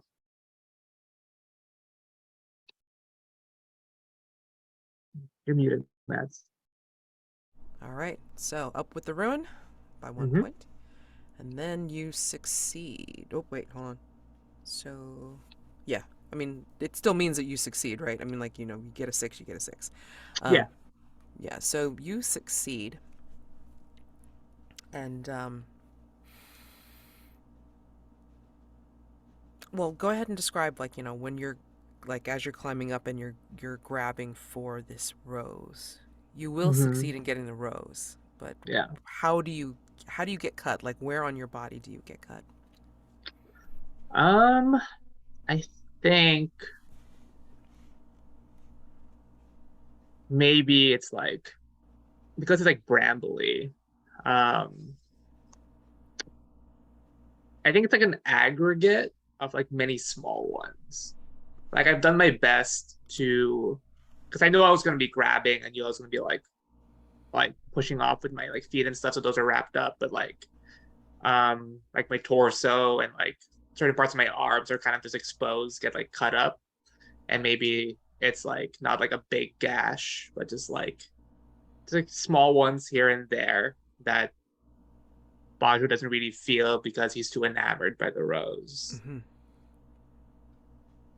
And then at least a single drop of your blood ends up on, well, a part of the forest floor that isn't covered up by these broken cobbles.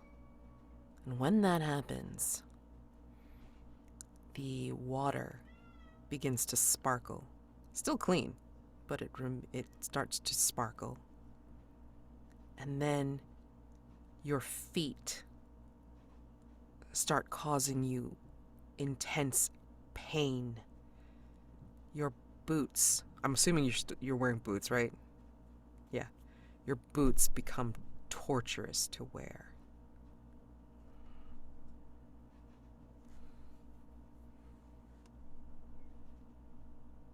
Yeah, I think when that starts hurting,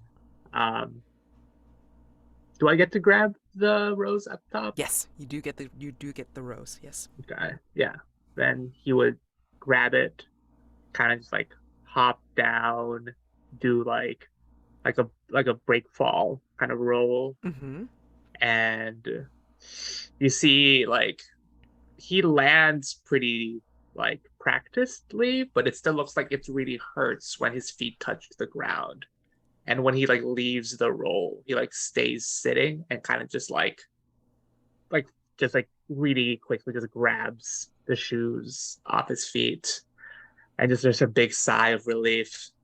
And then just like he just tosses them aside, kind of forgets he even had them, and this is now just like sniffing the rose, feeling the petals, really trying to like take in what he got.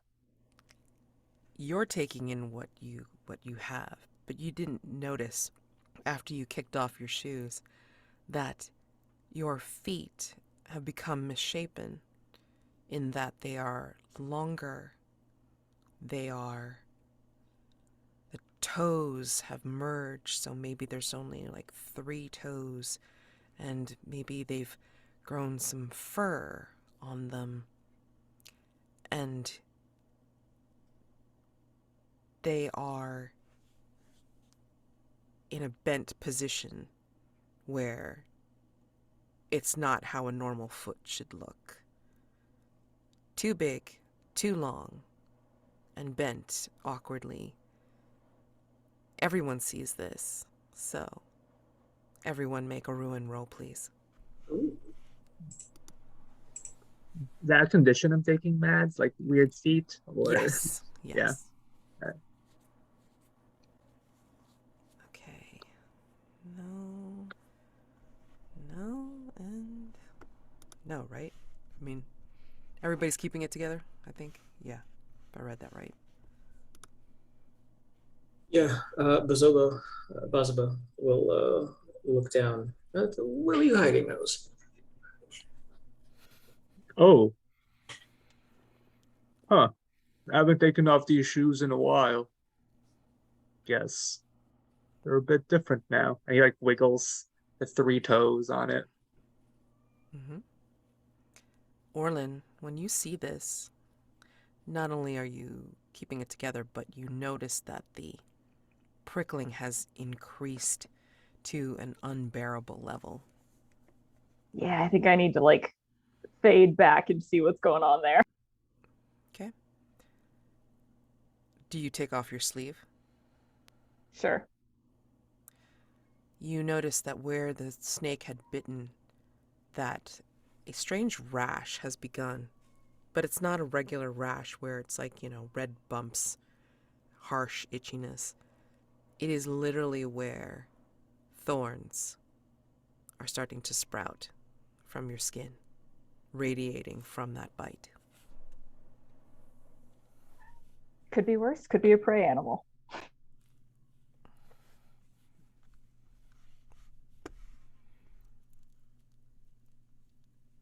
And as Baso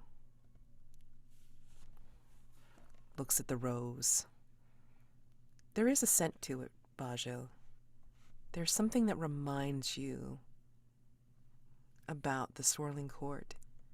What do you smell from this rose that you got? The rose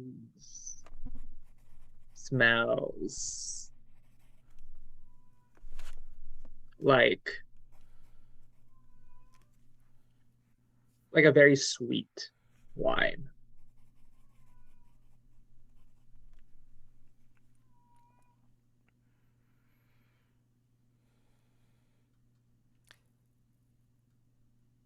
And then, Bozoba, as you're looking at as you're seeing these words almost write themselves into your mind from drinking all of those vials, the words are forming and unforming themselves. And you see the mad prophet smile in the distance. What word jumps out at you as you see the smile in the haze, forming and reforming in your mind? I think the word is follow.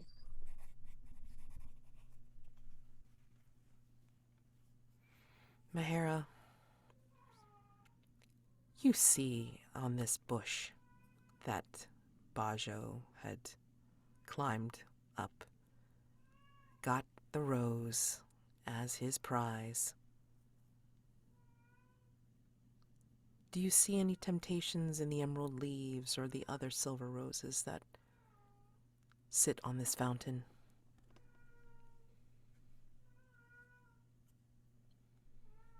I think she's not willing to climb up as far as Belcher did, but those do look tempting enough to get her to climb down from the wagon, finally.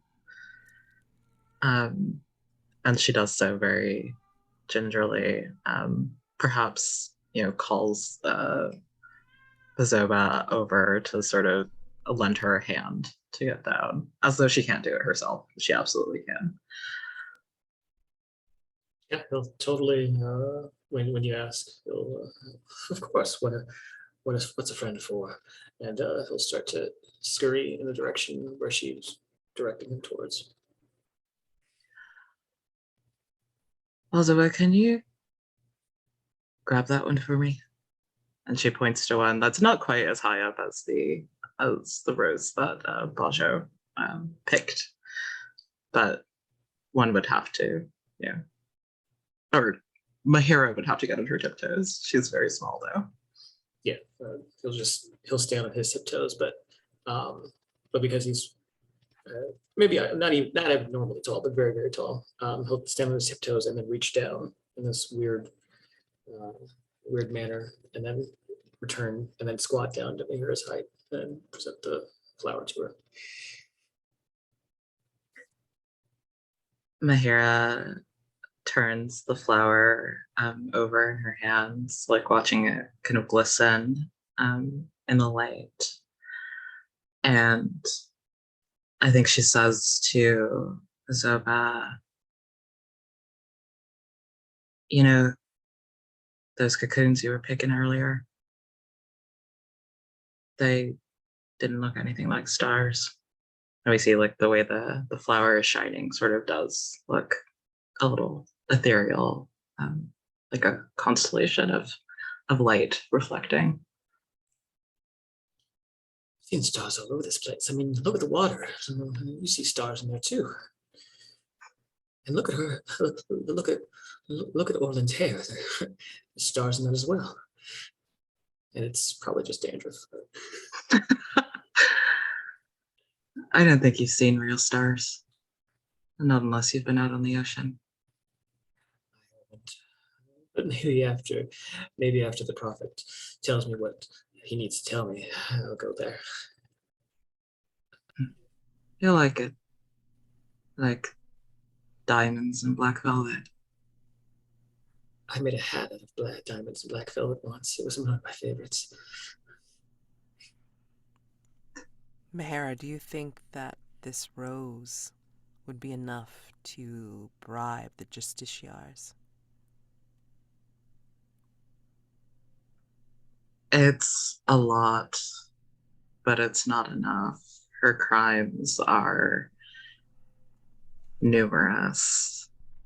Perhaps this erases one killing, one senseless theft, but there are still countless others. Orlen, you also can get a rose from here, or even take an emerald leaf or two. Do you? I don't think that would help the grove. I think I'm looking for relics more than like material wealth. So, it's there, but not necessarily worth the risk when I know I'm going to try to go for something bigger later on. And as you all contemplate the fountain and think about how it could help or not your drive, you hear a screech of an owl, of all things, at this time of day. And then you also hear mixed in with that screech a shrill scream. An owl lands on one of the branches of the iron brambles of the rose bush on top of the fountain. And if you look real carefully, you'll see it has a person, a living person, the size of a child's doll clutched in its talons. A moment more, and the person is gone, swallowed whole.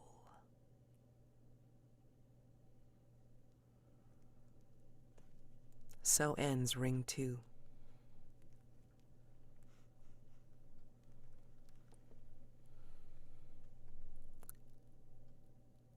And that is the close of our session, and then we shall do stars and wishes. So, stars, anything you enjoyed and liked about the gameplay, your fellow role players,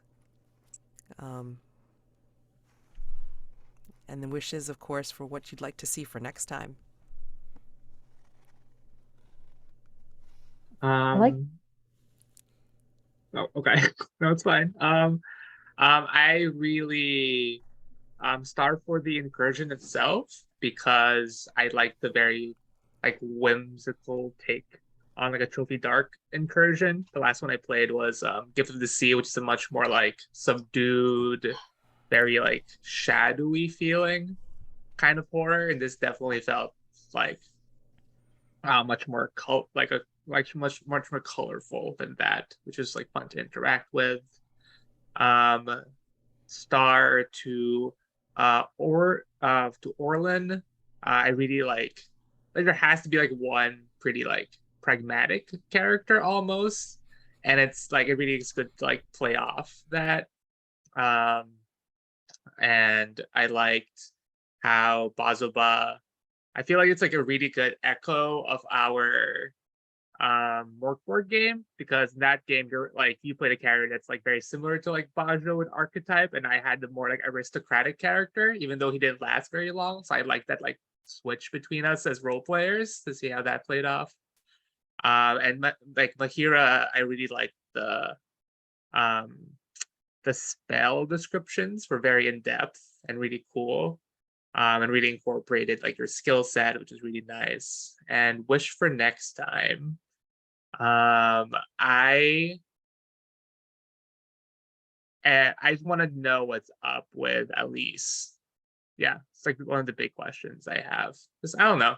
I just want to see whether she like betrays us or not, or if there's like a big switcheroo. I'm just really curious. But yeah, I'm excited just to keep like see where everyone else ends up for the most part.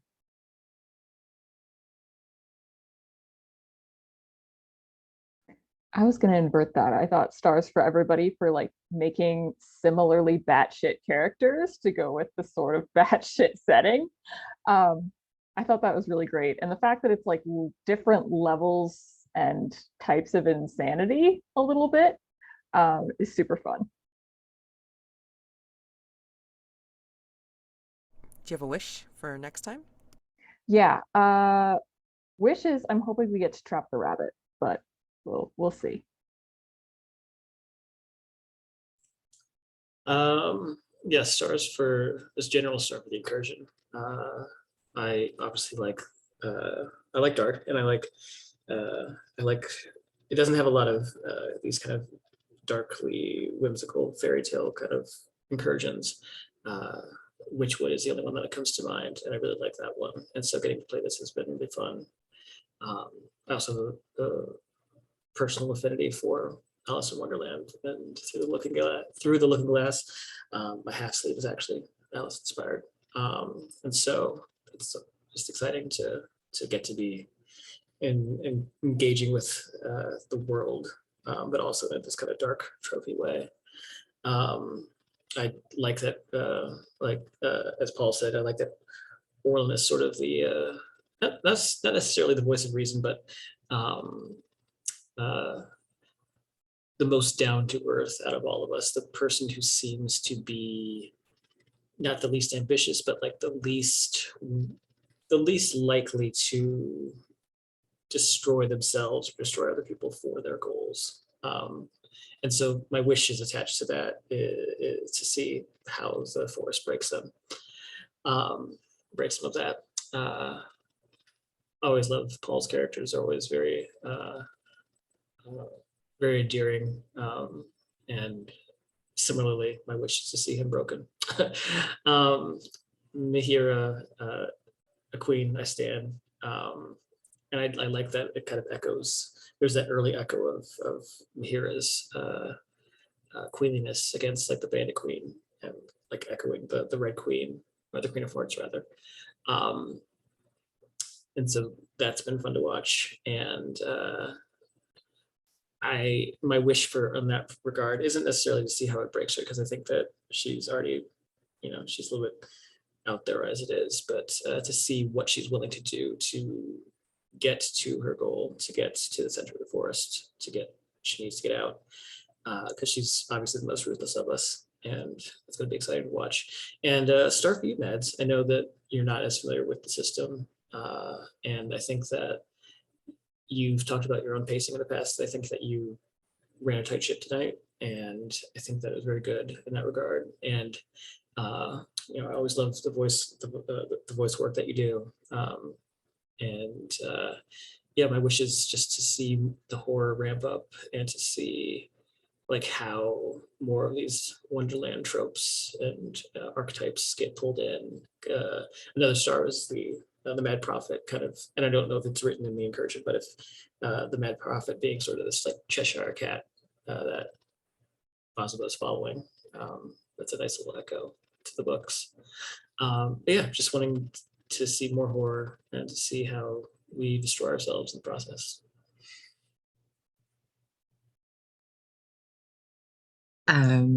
I will echo Jack's comments about you, Mads. I thought you did a great job. The pacing felt really good from where I'm sitting anyway. And yeah, I wouldn't have guessed that you weren't as familiar with the system. I think you're doing an excellent job. I also echo what everyone else has said about the characters. I trust Bajo with my life, like I as the player would. And I also appreciate how Orlen is sort of our straight man, so to speak. And I think if this group of characters were smarter, they might be listening to Orlen more. But they're not, which is fun. And I really like the way, Jack, that you've portrayed Bozoba. I feel like I've been mispronouncing your character's name all night. I'm so sorry. I've been mispronouncing my own character's name all night. It's fine. I really like the way you portrayed his unmooring from reality in a way that still feels very human, and very understandable in a way. And I think you brought a lot of levity to the session as well. And I just thought all the doubles bargains were really great. So that's a star for everyone. My wish, I'm really, really curious about the Caligulus Grove. I want to learn more about that next time. And yeah, I would love to see Rabbit come back and sow discord.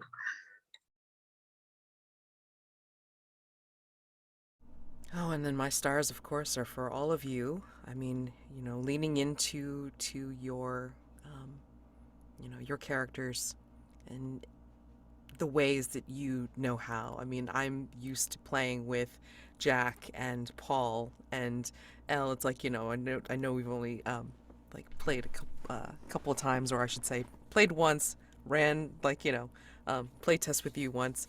So, I mean, it's like, just still getting to know your wonderful style and narration, and it's like I play with you in Brindlewood Bay. So, I mean, like you're practical there too, and it's like I love it because it's like, it's such a nice foil for the other characters going a little bit like nutty in their own way, and you need that. I mean, it's almost like you need the characters to fit like certain archetypes just to get through like these sections, these rings of the incursion.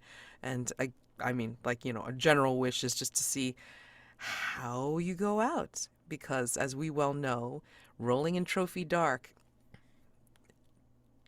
can be haphazard at best and completely bazonkers at the worst, and it's lovely.